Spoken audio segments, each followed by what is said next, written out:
Hey everybody, Brian Zane here, and well, that certainly was a show. A horror show, as it were. The horror show Extreme Rules has just wrapped up, and I'm going to sit here and talk about it for a little bit, so let's begin. First off, I did enjoy the opening package to start off the show. It was very spooky, definitely fit the theme of some of the wilder match types we're going to be getting tonight. Opening contest, the table match for the Smackdown Tag Team Championships as the New Day defend against Cesaro and Shinsuke Nakamura. Let's talk for a second first about that whole 3D gimmick they got for the New Day coming out. I don't think the world's ready for an 8-armed Big E, no matter how many title belts he's holding. That whole 3D thing is scary to begin with. What the hell is up with that one-eyed unicorn? It's worth pointing out that in this match, it takes one person to go through a table for the match to end. It begins with fists flying, Kofi with a running dropkick into Shinsuke into the boards. Get used to seeing a lot of spots where people throw someone else into the plexiglass, the barricade, because it happens about 20 times per match tonight. Double teams imminent on Cesaro, but Shinsuke makes the save. High bump by Kofi. There's a fight in the corner. Shinsuke avoids a power bomb. Cesaro's hit with a spear to the outside, close to the table, but not quite.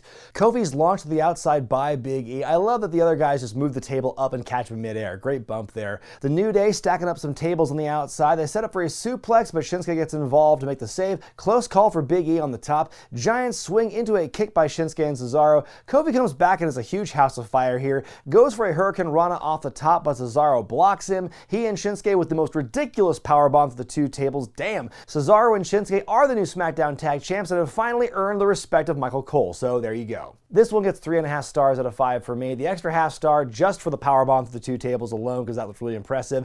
I think there was a word they used on commentary to describe Kofi tonight, and that was ornery.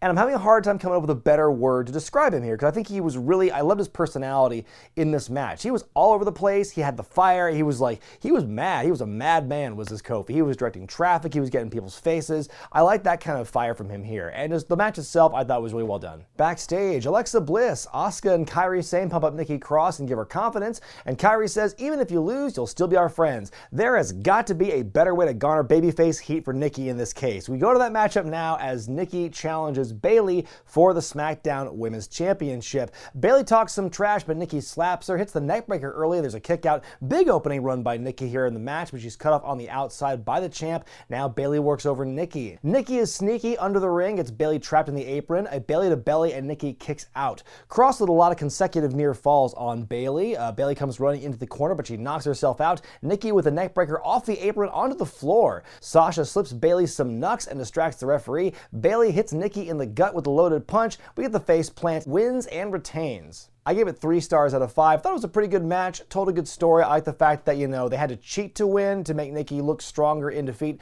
Though I wonder, there has to be a better way, considering that, the confidence thing, I felt that was never really an issue with the Nikki Bayley story up until just the go home SmackDown, where all of a sudden she's not confident about it, and they had to have her friends build up her confidence. Where has she been for the last few years? When she was the crazy person, she didn't need the confidence, and now I feel, there's a lot you could talk about the character progression of Nikki Cross. I've not been digging what they've been doing with Nikki so far, especially just calling her the enthusiastic best friend of Alexa Bliss. The always alluring Alexa Bliss, mind you. And again, there's a lot you could discuss with just those nicknames alone. But yeah, this match was better than average, but I will say, just spoiler alert, the Raw Women's title match will overshadow this one by a lot. We get a spooky Firefly Funhouse where Bray Wyatt is surrounded by some beakers with some film grain filter on top. He wants to toss us some terrifying footage. It's the karaoke showdown, and Bray is mad at Rambling Rabbit for that one. That was a pretty nice little touch. Bray hypes up the swamp fight. That was more of a Firefly Funhouse than the Firefly Funhouse we had on SmackDown this past week, where it was just the older version of Bray Wyatt cutting a promo in the swamp. The U.S. Championship match featuring Apollo Crews and MVP will not be seen tonight because Apollo Crews is not cleared to compete. According to commentary, they said he did not pass his pre-match physical, still injured from a Lashley attack from a month ago, and we're just now hearing about this. That seems to check out. MVP and Lashley make their way to the ring. They joke about what happened to Crews. MVP declares himself the new U.S. champion by way of forfeit. No way of knowing if that's official, but at least on commentary, Byron Saxton says that Crews is still officially the champ. Who knows at this point? Now, if the rumor mill is to be believed, Apollo Crews has COVID-19. As far as I can tell, that has not been confirmed by anyone. But if that is true, first off, hopefully he has a speedy recovery and is fine. But also if it's true, God forbid the company be honest and just announce, hey, our champion has COVID, so that's why he can't compete. Now, I get why they wouldn't do that, because that would make them look bad. And again, God forbid they take a hit for, running shows during a pandemic. That's a whole other situation, though. But if they knew he wasn't going to be there, then why, and if they knew a considerable amount of time before this show, why didn't they just, bring in Cedric and Ricochet into this official capacity? Lord knows they've been using those two guys as placeholders for crews for the last 2 or 3 weeks, so why not just actually get them involved in the U.S. title match and be a challenger for MVP, either one of them or in a 3-way or something? Now, they might carry that on with Monday, who knows from what's happening from tonight on Sunday, but I think it's kind of odd they would go to that length to build to that match and then not have the match, and then just basically have another MVP promo where he claims himself to be the champion. And again, we have no idea right now if that actually sticks. Time now for the eye for an eye match. Seth Rollins versus Rey Mysterio. How are they going to pull this off? We're about to find out. Seth makes his way to the ring with pliers. Rey with a sneak attack during the entrance, but Rollins is back on the attack. He immediately goes to the eyes. Rey responds in kind. Rey brings out a table along with a toolbox that will come into play later. Rey gets some rebar, but Seth has a kendo stick. Rey trying to head scissors, but Seth catches him and hits a falcon arrow on the apron. Then he's going to get that eye. I'm going to get that eye. Seth tries to recreate the stair spot that started all this mess, but Rey fights out of it. Rey's thrown out and he slides onto a table on the floor. Seth tries to use some more pointy objects, but Rey keeps fighting. Drop toe hold into the corner of the table, but Seth's eye is safe. It's actually a pretty good fake out there, and I wouldn't have been surprised if the match ended in some kind of innocuous way like that, where it's some kind of accidental thing, or not like a big move or anything like that, just kind of like some tripping and falling into the corner like that. Seth doing a very bad job trying to tie Rey's wrist to the rope. Seth was clearly never a Boy Scout. He wedges the kendo stick into the ring post, tries to shove Rey face first into it, but he blocks it, goes for a big comeback.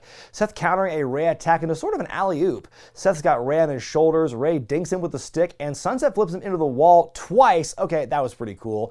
Rey breaks the kendo stick into shards and gouges Seth's eye. Somehow, he's not over yet, followed up with a 619. Seth tries the steps again. Rey slips out, hits his own stomp. We finally get to see Rey's injured eye as the little covering over his mask is falling off. Rey shoves Seth's eye into the corner. Somehow that's not enough yet. There's a low blow by Seth. He knees Rey into the wall and hits the stomp. Into the steps again goes Rey's eye. Seth approaches Rey one more time, but he finally sees what he's done. We get a little bitty peek at what looks to be the eye out of the socket. Gross. The match is over. Seth throws up, and you know that without any context attached to it, that makes for a great reaction gif. Seth looks to be haunted by what he's done. Doesn't really feel much like a winner here, and that's where this ends. Now, I'm going to give this one 4 stars out of 5, and hear me out, because yes, the match concept is pretty silly, and the walk we took to get here, how did we get this far? And the ending was what it was.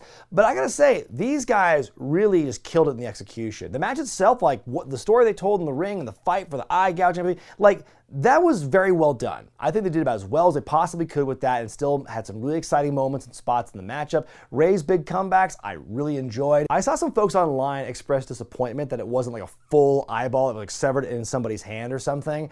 And I kind of get that, but at the same time, I'm glad they didn't go further than what they already did. You got the message. It was loud and clear what happened. You didn't need CGI or CGI like what was rumored for so long when they announced this matchup.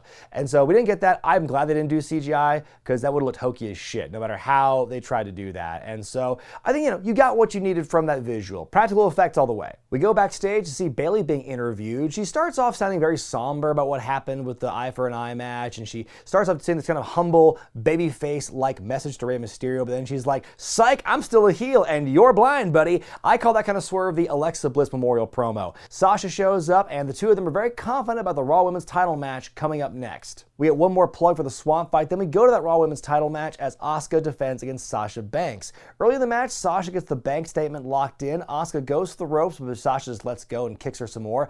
Asuka gets fired up by Sasha's attacks. Sasha regains the advantage and begins to attack Asuka's arms and hands doing some joint manipulation, more arm submissions, but Asuka eventually fights back and is suddenly on a big roll. Codebreaker to Sasha, who's propped up in the middle rope. Fighting on the apron, Sasha powerbombs Asuka into the boards. Frog splash, the second one of the night. We get a kick out. Bank statements locked in again, but there's a rope break. Asuka coming back, hits a couple of big German suplexes. A superplex attempt is fought off by Sasha. Asuka goes for a top rope German, but there's a lot of prep time for this. Sasha somehow flips out of it and lands on her feet. She goes to the second rope and she slips. These two are just beating the hell out of each other. Bayley gets involved, but she and Kairi fight outside. Lots of counters between Sasha and Asuka. The Asuka lock's applied.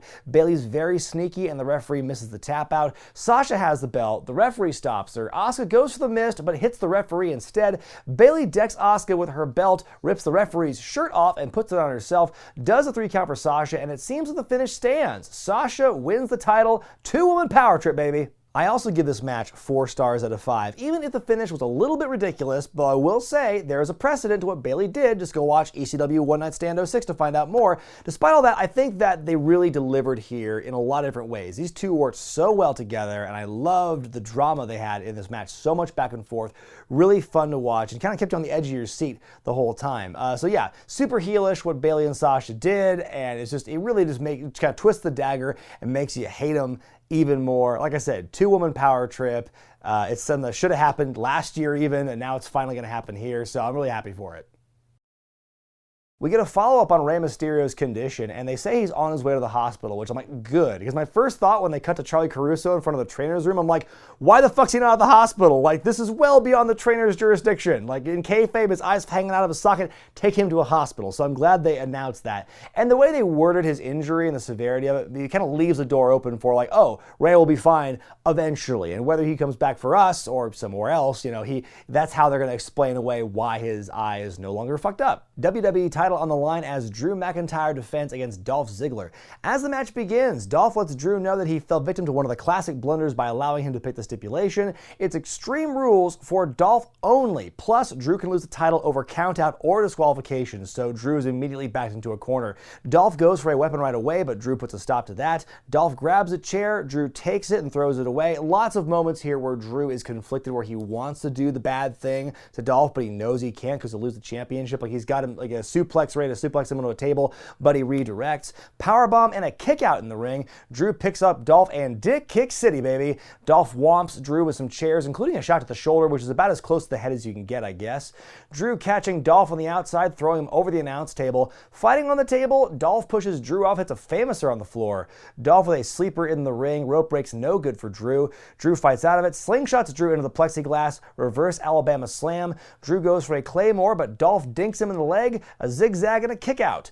Dolph gets Drew on a table on the outside and hits a picture-perfect elbow drop from the top through the table. Wow, and Drew barely avoids a count-out loss. Dolph's upset. Another famouser, another zigzag. Drew keeps getting up, a Uranagi on the chair, and Drew kicks out, and Dolph asks, Why won't you die?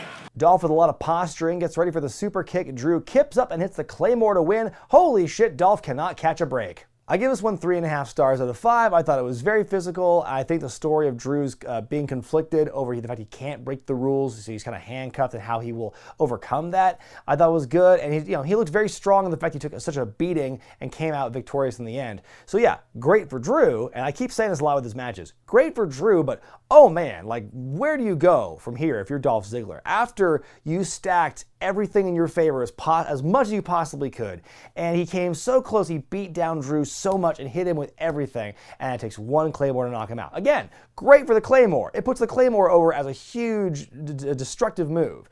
But man, where do we go? Where do we go now if you're Dolph Ziggler? I think some people owe Roman Reigns an apology, because a lot of people shit on his matches over the years where it was a very similar outcome of beat down, and one spear and Roman wins. Very similar vibe I got to this match here. But be that as it may, I still enjoyed, again, the physicality of this match. The story they told, I think, was good. It's time for your main event of the evening. It's the Swamp Fight as Braun Strowman takes on Bray Wyatt. This is a non-title match, by the way. The Universal Championship has nothing to do with this. The whole thing begins in the swamp. Big Hat Braun confronts Bray, and then Bray teleports out of there, and the chase is on. We get a boar jump scare, a bunny jump scare. Braun fights off some goons. Funhouse Bray from earlier cuts in to taunt him. Braun gets knocked out with a shovel by also Braun.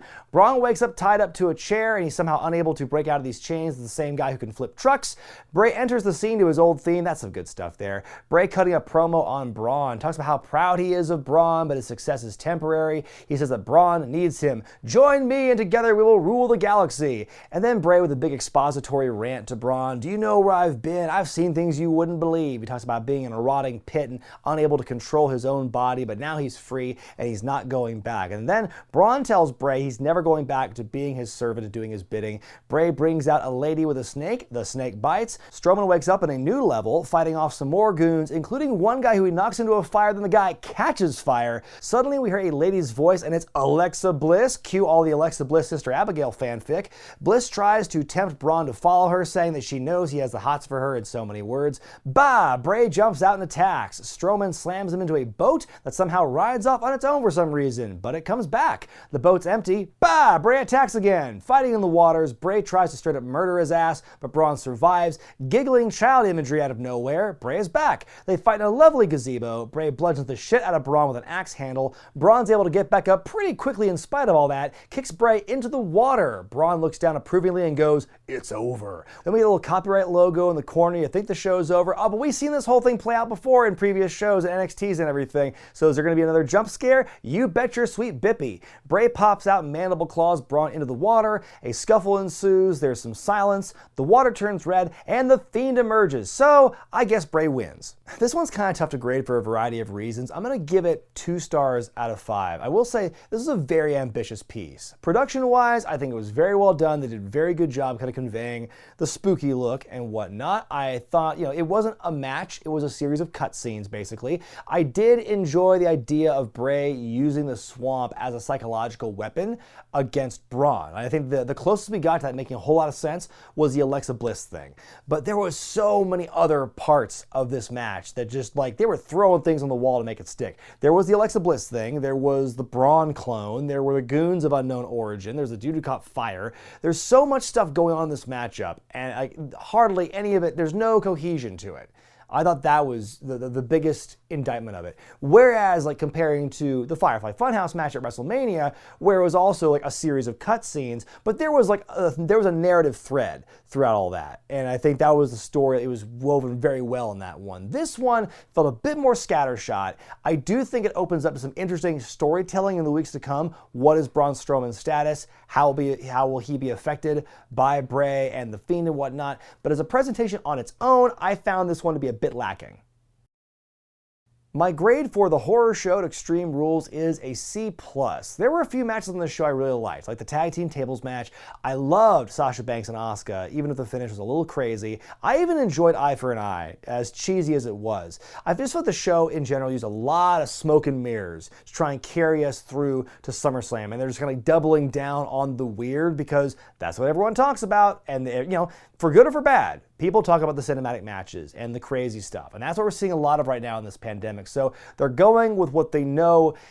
If it works or not is another story, but people talk about it, and in this day and age, people talking about it is as good as it working. There were a couple of questionable decisions on this show, they're kind of backed into a corner in some instances, some of which you could attribute to the pandemic, but others you could attribute to their own way of booking as of late. It was certainly an interesting show, some good stuff, some not so good stuff, but like I said, it's definitely one that people are going to be talking about for a while. But what did you think of the pay-per-view with the longer than normal name? Let me know in the comment section below. Be sure to give the video a thumbs up if you like it, subscribe to Wrestling with Regret if you haven't yet, and don't forget to buy the t-shirts at ProWrestlingTees.com.